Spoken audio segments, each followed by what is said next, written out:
Hello guys, welcome to BBC Highlights and News. Ukraine War.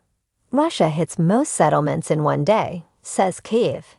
He said 10 of Ukraine's 27 regions had come under attack, and the onslaught had caused deaths and injuries.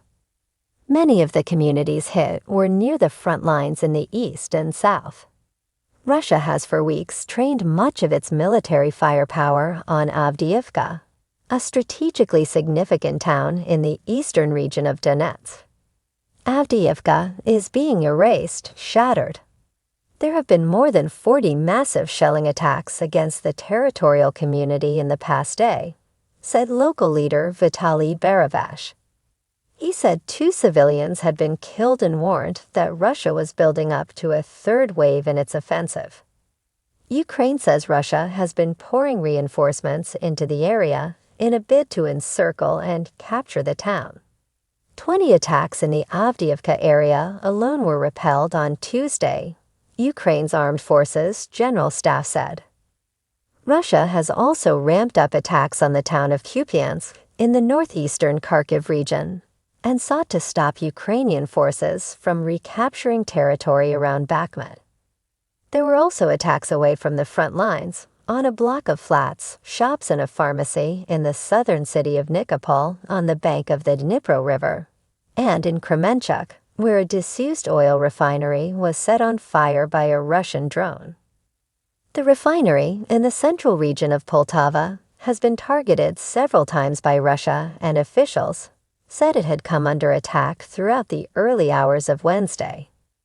The Kremenchuk refinery was the biggest in Ukraine until Russian attacks put it out of action a few weeks into the full-scale invasion.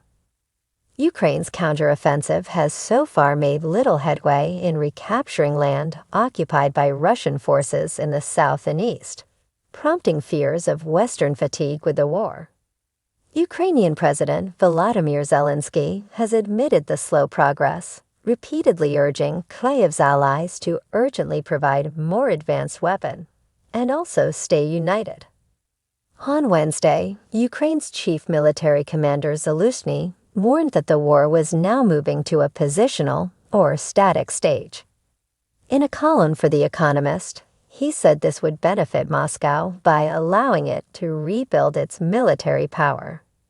Despite heavy losses, Russia still had superiority in weapons, equipment, missiles, and ammunition, Mr. Zaluzhny warned, calling on Ukraine's allies to deliver warplanes and drones, as well as modern electronic warfare and mine-breaching technology, among other things. One of the Ukrainian leader's closest allies, Italian Prime Minister Giorgia Meloni, addressed the issue of fatigue during a hoax call from 2 Russian pranksters, widely known for targeting Kremlin opponents. "I see there is a lot of fatigue, if I have to say the truth, from all the sides," she is heard to tell the pair, Vovin and Lexus. "We're near the moment in which everybody understands that we need a way out. The counteroffensive of Ukraine is maybe not going as they were expecting. It is going, but it didn't change, the destiny of the conflict." US President Joe Biden's administration has asked Congress to approve a $106 package for both Ukraine and Israel. U.S. Defense Secretary Lloyd Austin warned this week, "I can guarantee that without our support, Russia's Vladimir Putin will be successful." President Volodymyr Zelensky told Ukrainians in an overnight address on Tuesday that we live in a world that gets used to success too quickly. He reserved particular praise for the military success in reducing Russia's control over the Black Sea. "The more protection we have along our coastline and in our sea, the more protection there is in the world."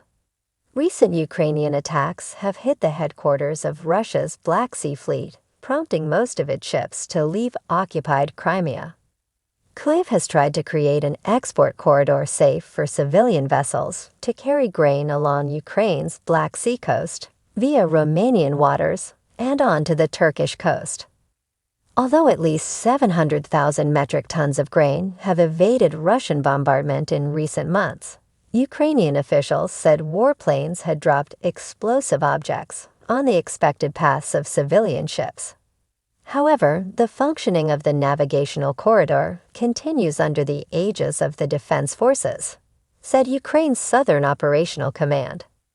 Russian Defense Minister Sergei Shoigu said on Wednesday that Ukraine was losing the war despite supplies of new weapons from NATO. He said that Ukraine was taking heavy losses as it tried to push into Russian-held areas of Zaporizhzhia, Kherson, and Donetsk, and demoralization of personnel is growing. He also claimed Russian units were advancing. Ms. Shoigu provided no evidence to back his claims. Russian President Vladimir Putin launched a full-scale invasion of Ukraine in February 2022. Thank you for watching. Please subscribe to our channel to see more.